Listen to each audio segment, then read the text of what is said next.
Hey YouTube, welcome back to Scruffy Looking Nerf Herders. My name is Wyatt, and Marvel's Eternals dropped a trailer a couple weeks ago. I believe it was a couple weeks ago. And I am reacting to new Rockstars Eric Voss's breakdown of the trailer. Some of you guys may not know this. Actually, most of you may not know this. Those of you that are watching this that know me personally know that this was probably my most anticipated Marvel movie coming out this year. And I am super excited for it. It's no longer my favorite, my most anticipated. The more I'm hearing about Spider-Man No Way Home, the more excited I am about that movie. And that's probably my most anticipated movie of the year. I will have another video out on that. I will be recording that video and hopefully having that up by today or tomorrow, covering some new information, some new rumors, some plot leaks and stuff following Spider-Man No Way Home. I'm super excited for that. But regardless, Eric Voss is doing a breakdown on new Rockstars. Got to give him the shout out there. Super excited to watch this, especially since I know a bit about the Eternals. I don't know a lot, and I know a lot of you out there don't know a whole lot about the Eternals. My dad, for instance, gave me a call and goes, not super excited about this. And I was like, you know what, Dad? I am, and here's why. And I kind of talked him through some stuff, some small little things, some small little tidbits that I know about the Eternals, and he's actually a little bit more excited about it now. So this is a great video for those of you who don't know a lot about the Eternals. And if you don't know a lot about the Eternals, watch this video. If it worked for you, if you guys liked it, let me know down in the comments. If you guys are excited for this movie, let me know down in the comments. If you guys are not excited about this movie, let me know. Totally fine. Gonna be a good movie. I think it's gonna be great. I think visually it's going to be the most stunning Marvel movie we have ever seen, and I cannot wait. So without any further ado, y'all, let's get into this. I'm super excited to watch this video. Let's go. Welcome back to New Rockstars, I'm Eric Voss, and Marvel Studios' Eternals released a full trailer looking nothing like a Marvel film aside from these lazy-ass no-shows talking about the Avengers, which is more or less what we do. There are actually a ton of hidden details in this trailer, rooting the Eternals deep in the MCU, so I'm gonna break this sucker down frame by frame to explain it all. Spoiler warning in case my theories are right. Here we go.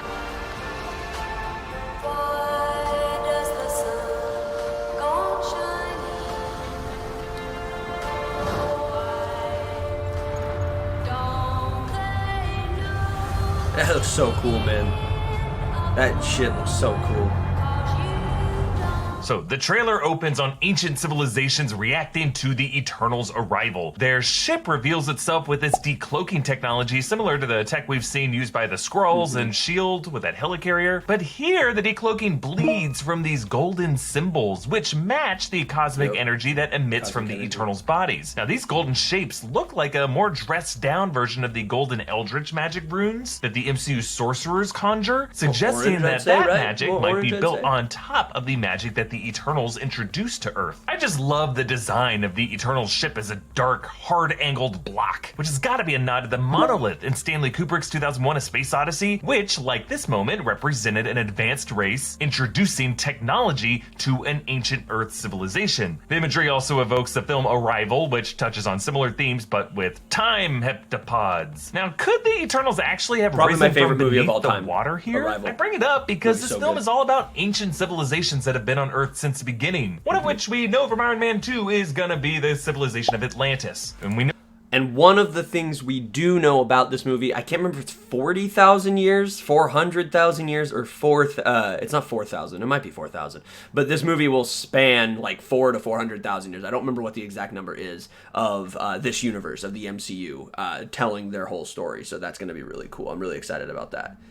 No Kit Harington. Dane Whitman is going to be in this film carrying a mystical sword, which we can assume is going to be Marvel's Ebony Blade. Yes, sir. And before it was carried by Dane Black Knight, it was briefly wielded by Namor of Atlantis. There's actually a later clue in this trailer showing how Atlantis' history could be revealed in this movie, maybe to give some answers as to what Wakanda's mystery undersea rumbles were all about. But before we continue, thanks to Vessi Shoes for sponsoring this video. Vessi makes these knit sneakers that are 100% waterproof and snowproof. They're super breathable, so they don't let any liquid in, but they let the air move out. I'm not saying your daily activities involve kicking the guts out of a Chitauri soldier. A 1962 breakup song written by composer Arthur Kent and lyricist Sylvia D, with D drawing on her sorrow from her father's death, which is why the lyrics are so fatalistic, but yeah, that is also kind of how it feels to be dumped. I love how the music works on a couple levels for the Eternals. One, this movie will feature a love triangle among Cersei and her longtime historical lover, Icarus, and her new squeeze, human Dane Whitman. Yes, two kings of the North. And that heartbreak may lead to Icarus becoming a kind of Count Paris figure, the jealous suitor to Dane and Cersei as the Romeo and Juliet star-crossed lovers of this film. But also on a more literal level, the song lyrics asking, do they know it's the end of the world, definitely applies to the Eternals' mysterious absence from past MCU apocalyptic events. Where the hell were they for all of it? Now, did they, like the Ancient One, actually support all these fights from just fronts we have yet to see? Or could their memories have been wiped, leaving them in a kind of lazy bliss? Or is there some new apocalyptic threat they don't yet know about that they've been stirred awake from their hibernation to face? More on all of that in the next section.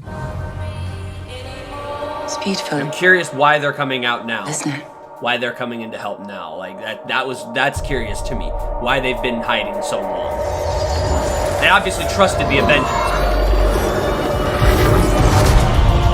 Now here inside the Eternal ship, that last note of Skeeter Davis singing "Anymore" holds out eerily suspended. Speedful. Listener.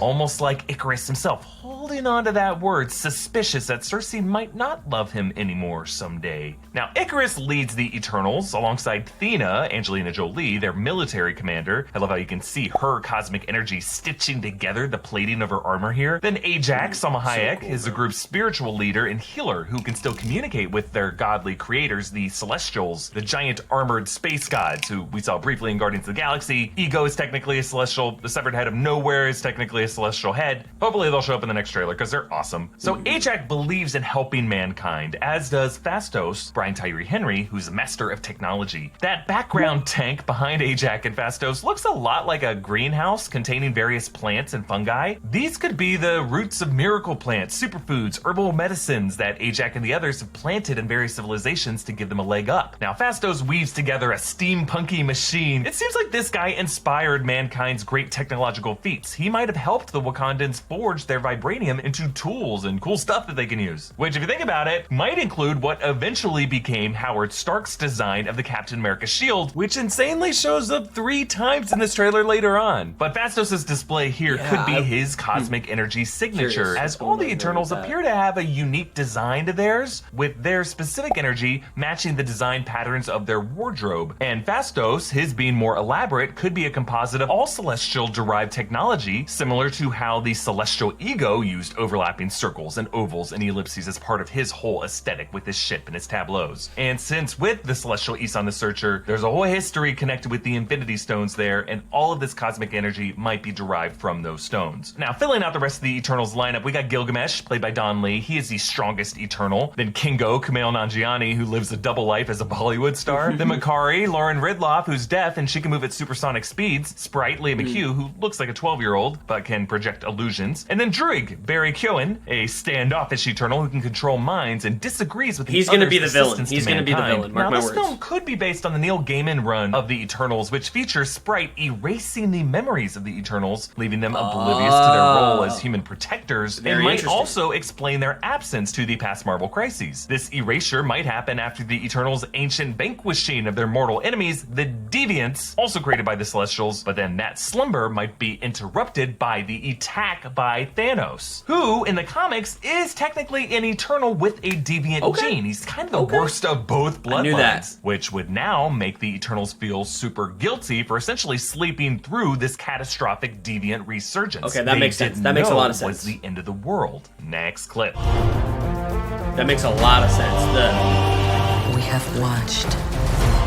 The music, man. Unguided. The score is gonna be so good. We have helped them progress. Okay, here, Cersei helps ancient humans with agriculture by irrigating their crops from her hand. And then you see the shot of her hand grazing the plants, recalling a similar shot of Thanos in Endgame with his crops and the garden. Just another example of how this deviant Eternal, who was so obsessed with not enough food to go around, was part of the same history that gave Earth its riches through the Eternals. Now, ancient world history lesson here, kids. Civilizations first arose among 4 major river networks: the Tigris and Euphrates in ancient Mesopotamia, the Nile in northern Africa, the Indus River Valley of India, and the Yellow River in China, all of which expedited agricultural advancements, trade, all the good stuff. I wonder if these Eternals, whose ethnicities reflect these various regions of the world, could be revealed as helping and expand and link these exact pivotal waterways. Yeah, Cersei I think hands so. someone this dagger. Notice it has 10 beads on the hilt, arranged in a pyramid, maybe reflecting the 10 Eternals, who also line up in a pointed V with Ajax at the point of it. If we That's extend the been a Kubrick shape. parallel, this could be a technological handoff from one generation to the next, a weapon that Cersei gives an early human, not realizing it might inspire the whole Bronze Age of weapon assembling that launched civilizations forward and thousands of years later led to people like this guy. The Jericho.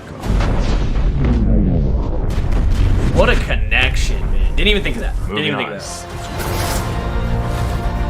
Unseen them. So good. Accomplish wonders.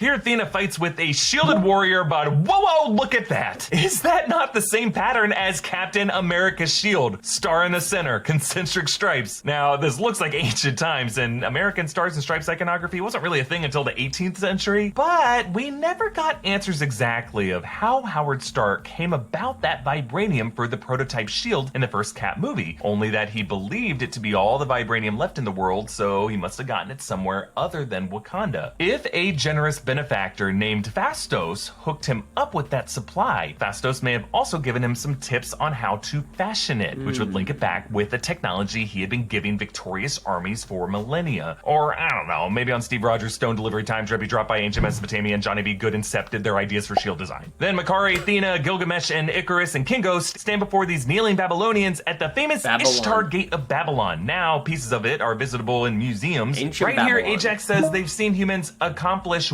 wonders, syncing with this wider shot of the city showing the famous Hanging Gardens of Babylon, which Gardens is of considered one of the 7 wonders of the world. Then the words "this November" That's with a so weird little cool, double man. helix shape in the O. Similar double helixes appear in Makari's treasure room on either side of the screen. I have theorized that DNA and genetic history could be a big part of this film, showing the origins of mankind and human evolution into things like mutant kind. No, again, I'm not going to say there's going to be a Wolverine cameo in this movie, but I am saying to keep an eye out on all these Egyptian scenes for signs of someone like Insaba Nur, aka the mutant Apocalypse, who got his origins in ancient Egypt. I mean, there could be another layer of meaning to the song "The End of the World," that meaning being effing apocalypse. way, bro. Just saying. All right, next clip. Throughout the years, Be fire.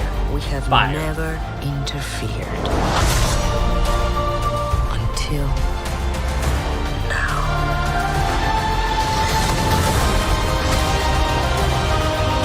Okay, when I saw this section while first reacting to the trailer, I said, Throughout the years, oh good, a room full of shit. But I live for this, I'm on it. Okay, Makari is a speedster, so she must have snatched a 'Cause he has to ton of look at historical everything. artifacts. Let's break down everything we could see. To the left is a statue of the Egyptian feline deity, Bastet, which actually was an influence on the Wakandan panther deity, Bast. And then to the right of that, an actual painting, La Leçon de Musique by Nicolas Lanclet, which actually currently hangs in the Louvre in Well done, Paris. Eric, well Now, done. In the background on the left is a golden Roman imperial eagle staff with the letters SPQR for Yep. Senatus Populus K Romanus, or the Senate and People of Rome. So I gotta give props to Eric here.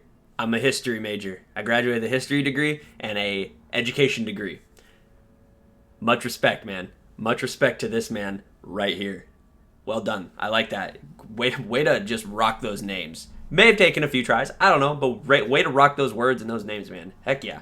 this is something from the ancient Roman Senate. And then closer to us on the left are some scrolls. Not scrolls, scrolls. perhaps the Dead Sea Scrolls, boring or scrolls. The scrolls boring from the scrolls. Library of Alexandria. But then to the right of those is the freaking Holy Grail. It actually looks like the wooden with What? gold inlay design from Indiana Jones and the God. Last Crusade. Then above those is a famous statue, the Chimera of Arezzo, which you can find in the National Archaeological Museum in Florence, Italy. Now, Makari is sitting on some throne. Cool. This is not the British coronation chair, St. Edward's chair, but it must Sure be one looks like similar it. to it. Yeah. Then a medieval suit of armor, like one you'd find nearby in the armory in the Tower of London. And then an Egyptian statue holding an ankh. And then to the lower right of the throne looks like a PlayStation VR, VR set. You headset. gotta have one of those. I So heard someone Cersei posted that. recalls her memories through time. She's wearing the same clothes back in Babylon, sync cut into present day London. Time is all a flat circle to her. And then this nighttime battle with soldiers in medieval armor that looks like the same battle where Athena and Gilgamesh appear to be fighting last teaser. Maybe these two end up on the opposite sides of whatever war this is. And then another past battle, a burning ancient city as robed figures are attacked by some armored soldier on horseback. Looks like he gets him with a mace. Later, Makari rescues a kid from a falling pillar during this same battle. Then Sprite sheds a single tear, surrounded by lava-covered terrain. Maybe this is the aftermath of that volcano eruption. Now, I guess this could be Mount Vesuvius, which we do see destroying Pompeii, and Loki footage, but I don't know. I don't think we'll see a Loki cameo in the Eternals, just because the mountains have different shapes. Actually, that Loki footage sampled footage of Mount St. Helens eruption, which this is clearly not. So I am wondering if this could be the destruction of a civilization the Eternals were unable to save, like Atlantis, which would cause it to sink into the ocean. And maybe as an apology, Cersei left them with this dagger that its recipient, Namor, might later turn into the tip of his famous spear. Now you'll notice Sprite's chest armor has its own sigil with a series of symbols lining the edge. Now also here we see several Eternals floating and combining their uniquely shaped cosmic energy, which could be the forming of the Eternals' Unimind, a process that in the comics can only be initiated by the Prime Eternal. In this case, I'm wondering if that designation could have been given to the young Sprite. Well, not actually young, but young-looking Sprite, which is why her sigil incorporates all these other symbols. And this might be how she would be able to erase the others' memories. Then a shot of Ajax consoling Phastos. Both are wearing clothes in the modern era. Now, in the modern era, he's going to be married to an architect. And maybe now Phastos is grieving his husband's death. Because think about it, they're Eternals. They're gonna have to all watch their human loved ones die. It's like Twilight. Then Drigg is in this woodland camp populated by weirdos in matching white and denim outfits that I have theorized is a cult cut off from society of humans brainwashed by Drigg, who believes that humans should live in this kind of state of nature without the technological cheat codes given to them by the Eternals. Except they're guns, because our celestial gods made us come out to womb that way, goddammit. Actually, later in the trailer, these people's eyes are glowing, which, is definitely a sign of mind control by Drigg. Then Gilgamesh interlocks fingers with Thena. Looks like a fellow warrior he may have an unrequited romantic relationship with. Oh. Next clip.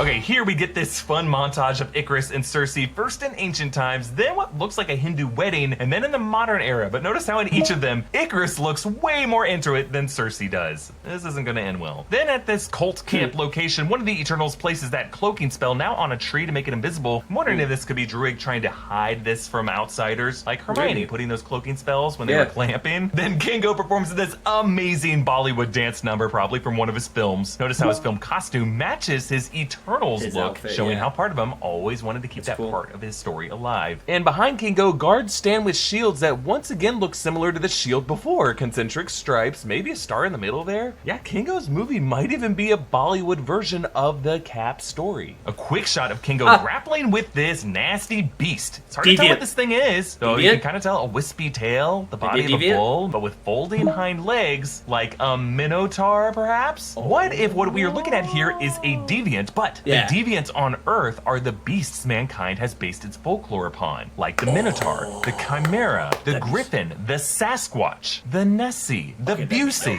By the way that the Eternals are what the gods and ancient heroes of our mythology are based on. Athena, Icarus, Gilgamesh. But then we come back to this volcano I talked about before, but look closely at it. Something's going on in that erupting ash. There's a flash of gold and then a flash of violet white. And then on the left, a whole plume of smoke just vanishes suddenly. This eruption could have been caused by a battle between Eternals and Deviants and led to a massive human loss, which might have prompted the Eternals' hibernation. And then a shot of Sprite getting getting drunk, singing karaoke on a private jet. Look at all those letter K's everywhere. I'm assuming this is Kingo's. But then look over on the right, my friends, that is Captain America's old school shield. Yes, another example of the Eternals' connection with Captain America's history and that shield, which I really think Fastos might have truly been helping out with. And then our one shot of Cersei with Dane Whitman, who we're assuming will become the Black Knight in this movie. Perhaps the flashbacks to medieval history will reveal the origin of the Ebony Blade, which in the comics ties in with Merlin, King Arthur, Sir Percy of Scandia, the first Black Knight, until that sword ends up in the hands of Dane Whitman, allowing Jon Snow to finally become the Azor Ahai we all wanted him to be. On to the next clip. Yeah, right. When you said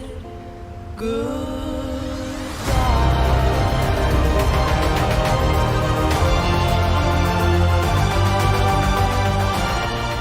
Alright, we got our full lineup. Kingo, Makari, Gilgamesh, Thena, Icarus, Ajax, Cersei, Sprite, Fastos, and Sulkin off to the side Druig. It is the kind of team-up shot that may or may not be in the movie based on past Marvel trailers, but if it is, I am wondering if this could be the moment of their creation by the Celestials or them saying sayonara to them. Like, those could be the ones they're going off on goodbye leaving to, finally. with the real breakup of this breakup song being between the Celestials and the Eternals. And then the Eternals title forms upon this starry background from smoke, perhaps a nod to their celestial origins, but then each letter is formed by two sides folding together, maybe reflecting the way that humans and Eternals unite in this story. And then the final clip.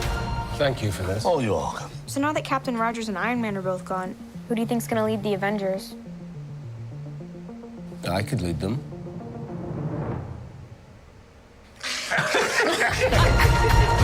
Yes, this great family dinner hosted by Gilgamesh with Sprite, Icarus, Thena, Kingo, and his cameraman, played by Harish Patel. We saw him in the last teaser. And then, of course, Cersei. Another use of the wording gone to describe Steve Rogers. Similar to how the Falcon and the Winter Soldier just kind of He's not dead. What He's exactly not happened dead. to He's not old dead. Steve after Endgame? He's actually on the moon, Running or joke he's of in that space. conspiracy theory that he was on the moon. He's in I don't know space. if that old timer would survive the trip. Either way, it is interesting to hear He would. Sprite He's in call space. Steve Captain Rogers instead of Captain America. Now, it could signal Sprite is caught up on the latest promotion of Sam Wilson into the Captain America title, but it also sounds like with Nick something Fury, I Steve bet. was called back in the 40s by Peggy Carter, Howard Stark, the other early members of S.H.I.E.L.D. To me, it's just another sign that the Super Soldier program might have been something the Eternals were invested in. To support this channel, check out one of our many great merch options at New Rockstars merch. Very interesting, Eric Voss. Very interesting. What did you guys think of that video? Guys, I am very interested. After watching Eric Voss's breakdown, I am actually much more excited now. I was excited to begin with. I was excited from the get. This movie's gonna be crazy. This movie's gonna be nuts.